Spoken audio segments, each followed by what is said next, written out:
सुद्धा 3 सुटला आणि 3 मध्ये पुन्हा एकदा 5 जणांच्यात लढत चालू आहे. कोण होणार सेमीला पात्र, कशी लढत आहे, कशा गाड्या पडतात, लक्ष द्या. अतिशय सुंदर भैयाने बाजी मारली.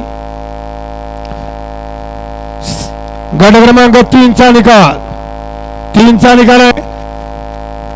फायनलच्या सेमीला गाडी पात्र झाली. तास क्रमांक 5 नवी गाडी कुलस्वामी नाईक तेजमनी प्रसन्न बरोबर इंद्रनाथ शिवराज आंबले पाटील आंबलेवाडी कोटोड मुळशी ही गाडी फायनलच्या सेमीसाठी पात्र आणि मेगा फायनलसाठी गाडी पात्र झाली. तास क्रमांक 6 वरून नवी गाडी मनोज गाडगे पळसगाव ही गाडी मेगा फायनलला पात्र.